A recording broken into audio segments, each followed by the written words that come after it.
ఇంగ్లీష్‌లో మాట్లాడాలంటే భయమా? మీలాంటి వాళ్ళ కోసమే spoken English personal training classes వెంటనే జాయిన్ అవ్వండి. అమ్మ నమస్తే. నమస్తే తల్లి.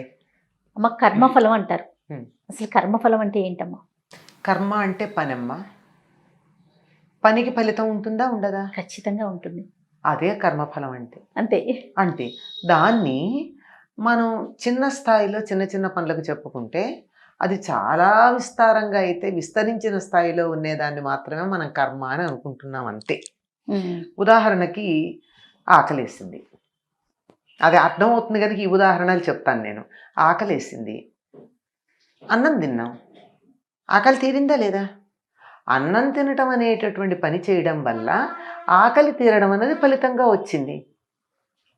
అదే కర్మఫలం. ఎక్కువ తిన్నాం, కడుపు నొప్పి వచ్చింది, అది కర్మఫలమే. పరిమితంగా తిన్నారా, ఆకలి తీరింది, శక్తి వచ్చింది, బలంగా ఉన్నాం. ఎక్కువ తిన్నామా, కడుపు నొప్పి వచ్చింది, మందులు వేసుకున్నాం, బలహీనపడ్డాం.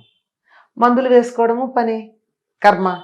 మందులు వేసుకుంటే నొప్పి తగ్గింది, అది దాని ఫలితం. ఇలా మన కంటికి కనపడే నిమిషం చేసే కర్మలకు ఫలితాలు ఎలా దీన్ని గమనిస్తున్నామో అలాగే కంటికి కనపడనకుండా ఉండే పెద్ద పెద్ద కర్మల ఫలితాలు ఉంటాయి. ఎలాగంటే ఇవాళ పరీక్ష రాసాం, ఫలితం ఎప్పుడు వస్తుంది? కొన్ని నెలల తర్వాత, రోజుల తర్వాత, నెల తర్వాత వస్తుంది. అంటే ఈ కర్మకి ఫలం అప్పుడు. పరీక్ష ఎట్లా రాసావు? సంవత్సరం అంతా చదివిన దాన్ని బట్టి. అవును. సంవత్సరం అంతా విని చదివినటువంటి కర్మకి ఫలితంగా పరీక్ష బాగా రాయడమా బాగా రాయకపోవడమా అన్నది ఉంది. ఎట్లా రాసావు అనేటటువంటిది అక్కడ కర్మ ఫలమైంది. అది ఆ ఫలం ఎట్లా రాసావు అన్నది అనేటటువంటి కర్మని బట్టి దాని ఫలితం అన్న తర్వాత దాని ఫలమైంది. ఏదైనా సరే ఒకటి చేస్తే దాని యొక్క ఫలితం మనం అనుభవించే స్థాయికి రావడమే కర్మఫలం. ఇది నిత్యకృత్యంలో ఎంత ఉందో మనం చేసేటట్టు ఇది వెంటనే ఒక్క రోజులో ఉండేది చెప్పాను, ఏడాదిది చెప్పాను, నెలలది చెప్పా. అట్లాగే పుట్టినప్పటి నుంచి ఉండేటటువంటి కర్మల ఫలితాలు అప్పటికప్పుడు వచ్చేవి కొన్ని అయితే, కొన్నాళ్ళ తర్వాత వచ్చేవి కొన్ని అయితే, ఏళ్ల తర్వాత వచ్చేవి కొన్ని అయితే, చనిపోయాక వచ్చేటటువంటివి కొన్ని, మళ్ళీ పుట్టాక వచ్చేవి కొన్ని. ఇలా ఉంటాయి. గత జన్మవి మనకి మరి ఈ జన్మలో వస్తాయంటారా? వస్తాయి. మనం దాన్ని 3 రకాలుగా చెప్తారు. ఎట్లాగంటే ఆగామి, సంచితం, ప్రారబ్ధం. సంచితం అంటే ఫిక్స్డ్ డిపాజిట్, రికరింగ్ డిపాజిట్. జన్మల్లోనూ తీసుకెళ్ళి మనం కర్మ అక్కడ పడేస్తున్నాం, అది రికర్ అవుతూ ఉంది.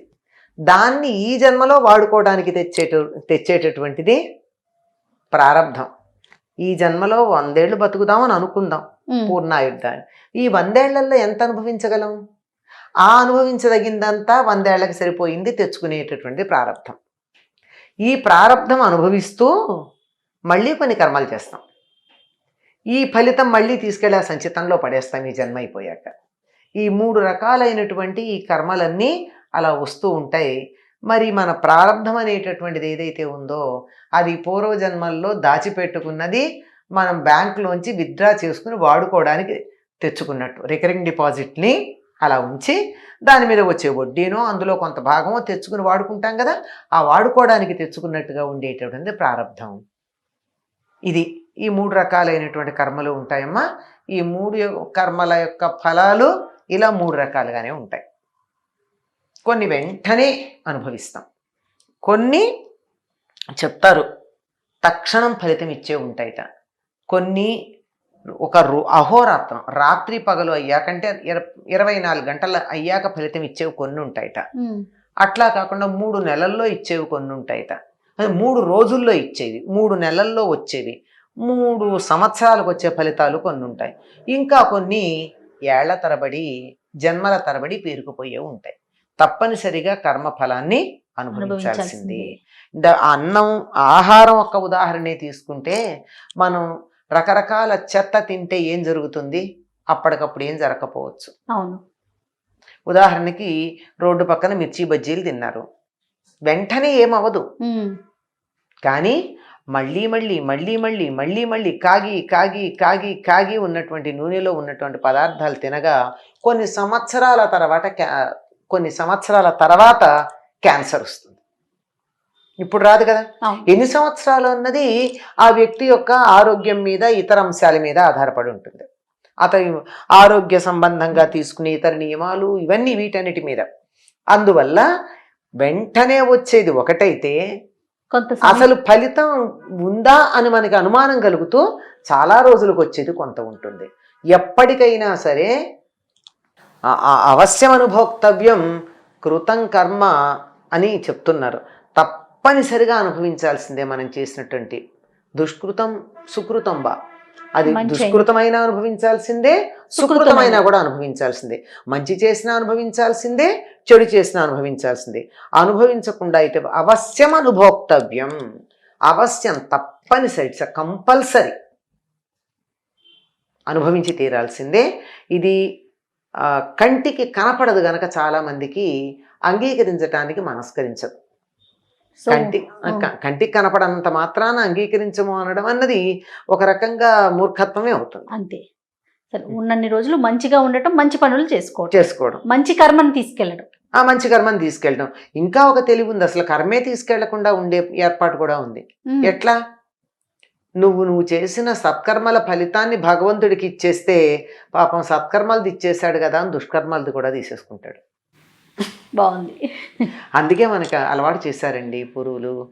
ఇంటికి ఎవరైనా వస్తే ఇస్తే కృష్ణార్పణం అంటాం అలవాటు చేశాం. ఎవరైనా ఇచ్చేయటం అంటే కృష్ణార్పణం, మనం ఇచ్చే ఆ గుప్పెడు బియ్యమో రూపాయో ఆ ఎదుటి వ్యక్తిని కృష్ణుడు అనుకుని ఇస్తున్నాం అన్నది మనం తీసుకునే అర్థం కాదు.